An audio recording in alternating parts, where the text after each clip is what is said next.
10 years, 5 All-Star nods, a championship, AP, or a Finals MVP trophy. And like that, it's all over. Jaylen Brown now is a Sixer. This is not a rumor. This is not a Woj bomb that is getting walked back in 48 hours. It is a done deal from Shams Charania. Boston sends Brown to Philadelphia, and in return, they get Paul George, 2 first-round picks and 2 second-round picks. I need you to sit down with that for a second, because this isn't just a trade. This is Celtics blowing up a core that won a title less than 2 years ago, and doing it to their fiercest rival. And that's the thing that blows my mind. Let's break it down. Exactly what happened, who won, who lost, and what it means for both franchises. Let's get into it. Here's exactly what's going on and what's going where. Sixers get Jaylen Brown, a 29-year-old coming off arguably his best statistical season of his career. While the Celtics are getting Paul George, a 2028 first-round pick with SWA protections that favor Boston, a 2031 unprotected first-round pick, a 2028 second-round pick, and of course, last but not the least, a 2030 second-round pick. On paper, for a superstar plus 4 picks trade. That almost never happens between two teams that just met in the playoffs 2 months ago. This isn't a salary dump. I need you guys to understand this. This is a rebuild trade. Both guys can still play at an all-star level right now. So the question isn't what happened. The question is, why did it actually have to happen? But before we go any further, let's rewind. This season was supposed to be a gap year for Boston. Jason Tatum tore his Achilles in the last year's title defense and was expected to miss most of this year. Instead, Jaylen Brown turned into an MVP candidate, carrying career numbers across the board. A genuine leap. He dragged this Celtics team to a 56 win and a 2 seed pretty much all by himself. And then the playoffs happened. Boston blew a 3-1 series lead and lost the game 7 at home to the exact team that he just got traded to. That loss exposed everything. The bench depth, the lack of two-way size next to Brown, all of it. Here's the part that fans need exactly to sit with. Boston already tried to move on from this era.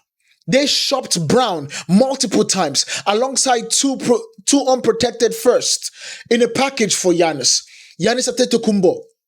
Giannis said no, chose Miami instead. And instead of running it back with Brown, Boston kept on looking for an exit. That tells you everything the front of it actually feels. This wasn't about Brown asking for a trade. By all accounts, he never requested a trade based on what we are hearing. This was Boston deciding quietly that 2 Supermax stars in this new brutal luxury tax apron system wasn't sustainable anymore, especially with a Game 7 collapse as the final piece of evidence. So they took the best offer on the board, even if it meant sending a former Finals MVP to their biggest rival. And that right there is what blows my mind. Now let's flip to Philadelphia.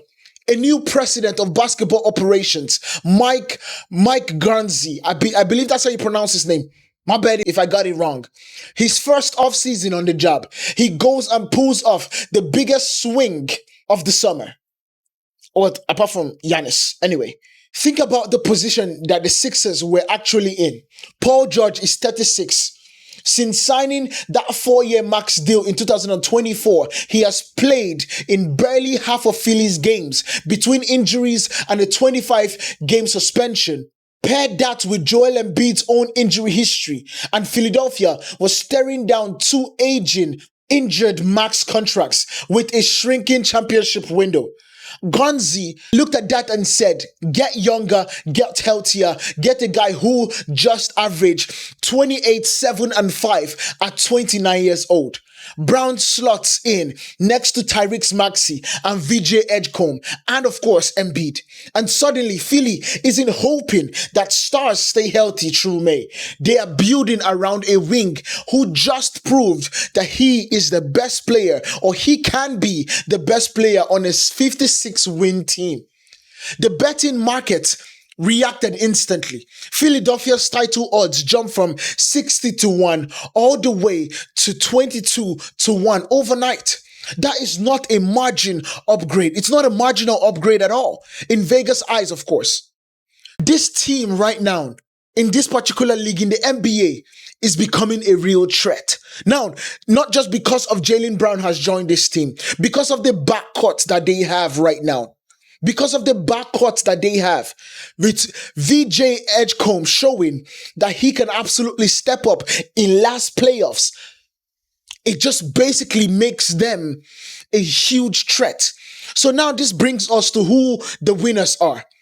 Winner number one is Philadelphia in my mind. They flipped an aging, fragile 36-year-old into a 29-old star in his prime. That's the kind of asset arbitration front office would literally dream about. If Brown stays healthy, the Sixers just became a real Eastern Conference contender.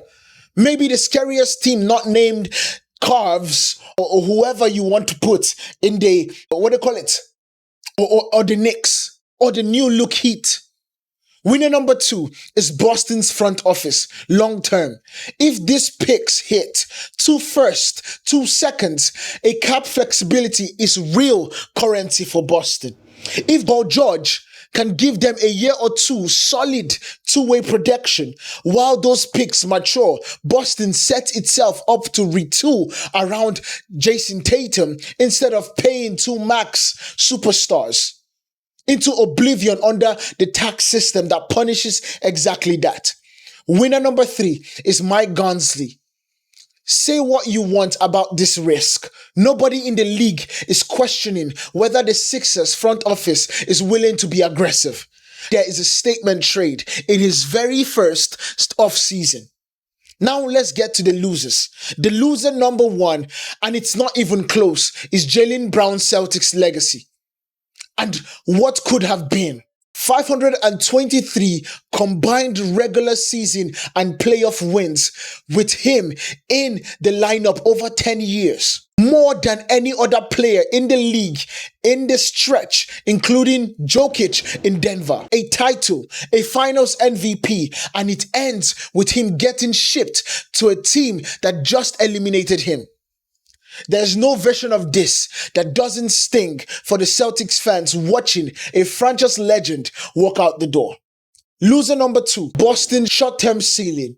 Paul George is a fantastic player when healthy, but the situation is when healthy. He hasn't been healthy for the Sixers' tenure. That has been the caveat for the Sixers. He has played more than 56 games exactly once in 5 years. If he breaks down again, Boston didn't just lose Brown. They lost Brown for an injury question mark and picks that won't pay off for years. Loser number 3 is the rest of the East, weirdly.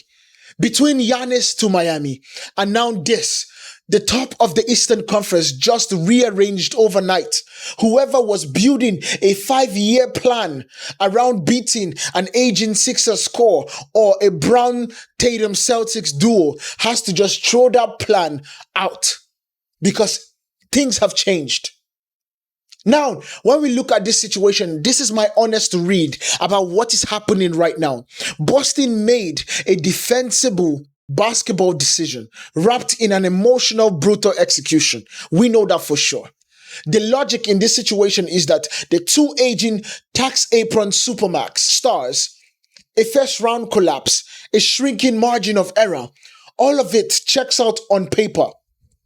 But trading a homegrown finals MVP to your rival days after he publicly said nobody won more games than him over the last decade, that is a gut punch no spreadsheet can fix. Philadelphia, meanwhile, just bet the next 3 years Philadelphia, meanwhile, just bet the next 3 years of this franchise on a healthy Jaylen Brown. If it hits, Gansey looks like a genius in year one. If Brown gets hurt or the fit next to Maxey and Embiid is clunky, this looks very different by February. Now, grades are gonna vary depending on who you ask, but nobody can say this wasn't the biggest trade of the summer. Nobody can say that. So Celtics fans, Sixers fans, if you want the next breakdown, the second more details drop, contract structures, protection for those picks, how this reshapes the East, smash the subscribe button because this era of NBA offseason is getting started. I'll see you guys in the next one. Peace.